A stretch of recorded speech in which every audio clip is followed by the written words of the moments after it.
The United Arab Emirates wants to drag 100 million tons of ancient ice across 8,000 nautical miles of open ocean to one of the hottest places on Earth. That is heavier than 40,000 Great Pyramids of Giza, traveling from the frozen Arctic to Arabian sands, where temperatures hit 122 degrees Fahrenheit. The engineering challenges alone would make most nations walk away.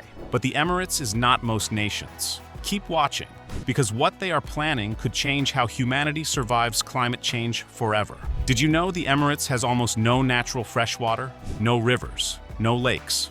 Rainfall that barely reaches 4 inches per year, yet 10 million people live there, and that number is projected to hit 15 million by 2030. For decades, the nation survived by pumping ancient underground aquifers, water that took thousands of years to accumulate. But here's the harsh truth. Those aquifers have dropped nearly 300 feet in just 40 years. The underground reserves that sustained generations are running out faster than anyone predicted. The Emirates turned to desalination, building some of the largest seawater processing plants on Earth. Today, over 70% of the nation's drinking water comes from the ocean.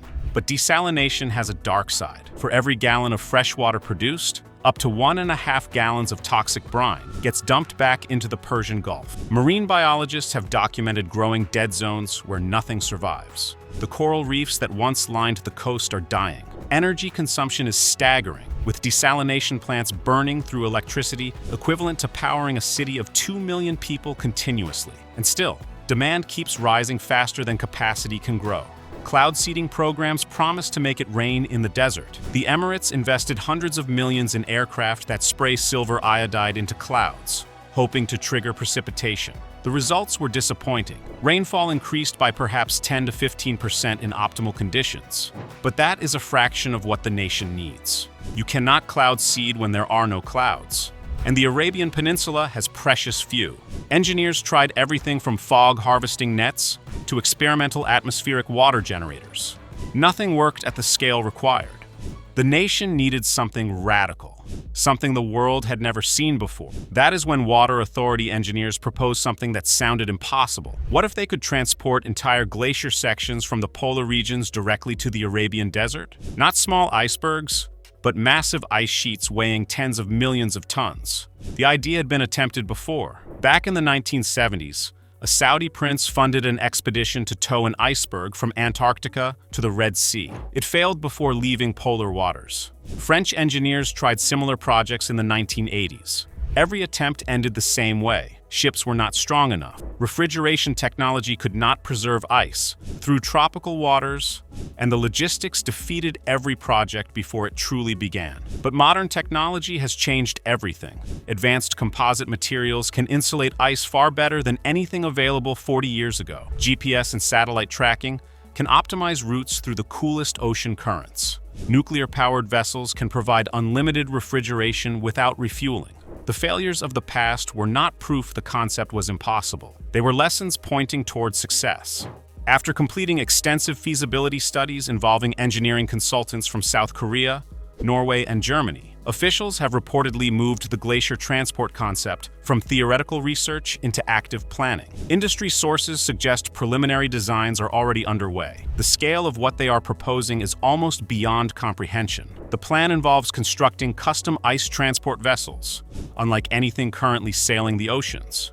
These would not be ships in the traditional sense. They would be floating refrigeration cities, each measuring over 300 feet long, nearly as long as the Empire State Building is tall. The hulls would be constructed from triple-layered composite materials with vacuum insulation, capable of maintaining temperatures below -4 degrees Fahrenheit, even while crossing equatorial waters, where ocean temperatures exceed 85 degrees. Each vessel could transport approximately 20 million tons of glacial ice per voyage. To put that in perspective, that is enough frozen fresh water to supply the entire city of Dubai for over 6 months. The refrigeration systems alone would consume 50 megawatts of power continuously, equivalent to running 40,000 American homes. Nuclear reactors integrated into each ship would provide this power without any fuel stops across the 8,000 nautical mile journey. Engineering specifications call for a fleet of at least 5 vessels operating continuously to maintain a steady supply of ice throughout the year. The proposed journey requires remarkable precision. Ships would depart from collection points in Greenland's Ilulissat ice fjord, where massive glaciers glaciers naturally calve into the ocean. This is crucial. The Emirates would not be carving glaciers from stable ice sheets. They would be harvesting ice that was already breaking off and would otherwise melt into the sea, contributing to rising ocean levels. By transporting this ice to the desert instead, they would effectively be rescuing freshwater that would have been lost. The route would cross the North Atlantic, pass through the Mediterranean via the Suez Canal, and enter the Persian Gulf at the Strait of Hormuz. Total journey time would range from 90 to 120 days depending on weather conditions.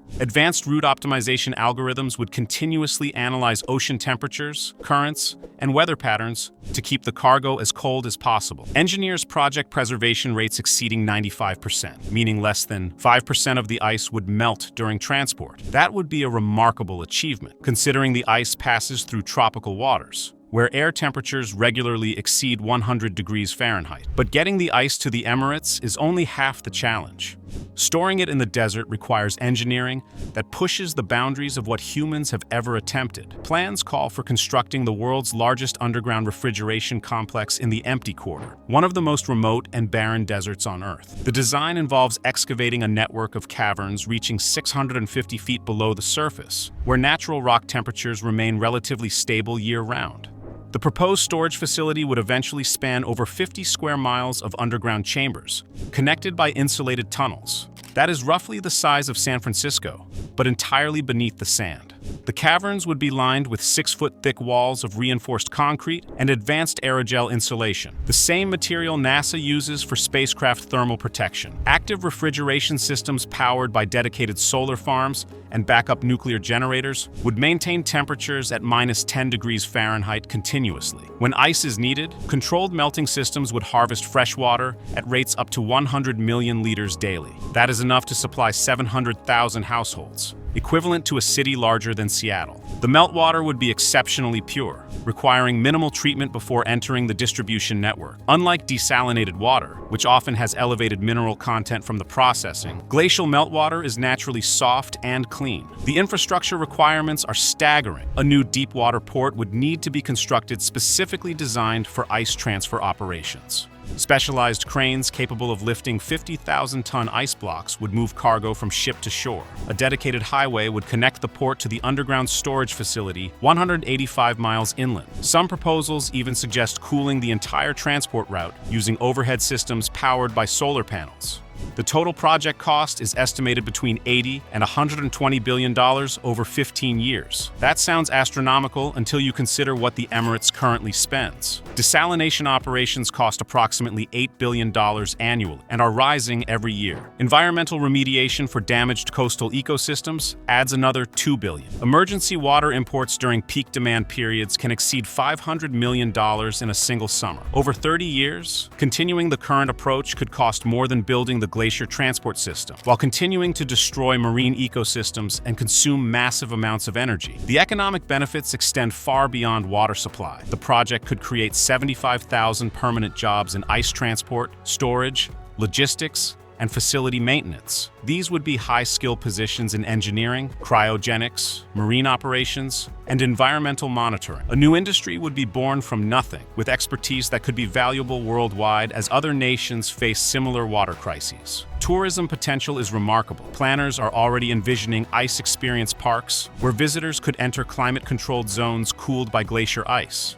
Picture skiing on real snow in the Arabian desert, surrounded by dunes visible through transparent walls. Indoor and outdoor attractions could draw millions of visitors annually, generating tourism revenue that helps offset operational costs. Agricultural transformation becomes possible when ice provides cooling for massive greenhouse complexes. Crops that require temperate climates, such as strawberries, lettuce, and herbs, currently cannot grow in the extreme desert heat. Ice-cooled agricultural zones could produce fresh food year-round, reducing dependence on imports that currently supply over 80% of the nation's food. The goal would be achieving significant food self-sufficiency within 2 decades. What makes this project even more compelling is the environmental calculation. Every ton of ice transported would be ice that was going to melt into the ocean anyway, contributing to sea level rise threatening coastal cities worldwide. By moving this ice to productive use instead, the Emirates would essentially be recycling water that would otherwise be lost. The fresh water produced generates zero brine waste. Once the transport fleet runs on nuclear power,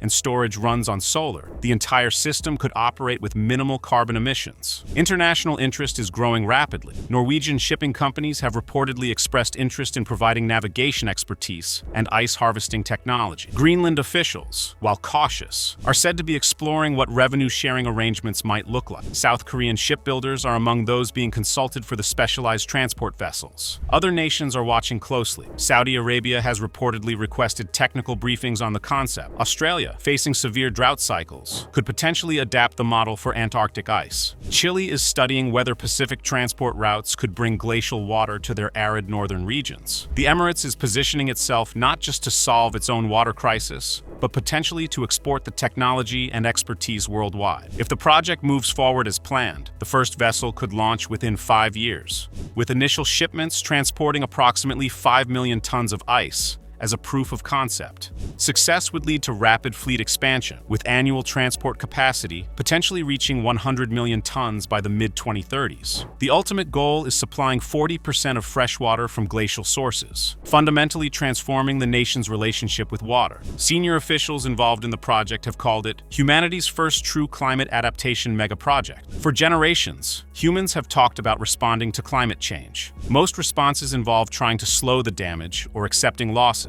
This is different. This is humanity saying that we will not simply survive climate change, but will engineer our way to prosperity despite it. The technology is unprecedented. The scale is unprecedented. The ambition is unprecedented. What the Emirates is planning could become a blueprint for dozens of water-stressed nations facing the same existential crisis. From North Africa to Central Asia, to the American Southwest, billions of people live in regions where freshwater is disappearing. The glacier transport model could prove that solutions exist for those bold enough to pursue them. So what do you think? Could glacier transport become as common as oil tankers crossing the oceans today? Will we see ice highways connecting polar regions to deserts worldwide? Could this technology save millions from water scarcity? Or will the challenges prove too great even for this level of ambition? Drop your prediction in the comments below. Subscribe so you do not miss our update as this project develops, and hit the notification bell because this story is just beginning.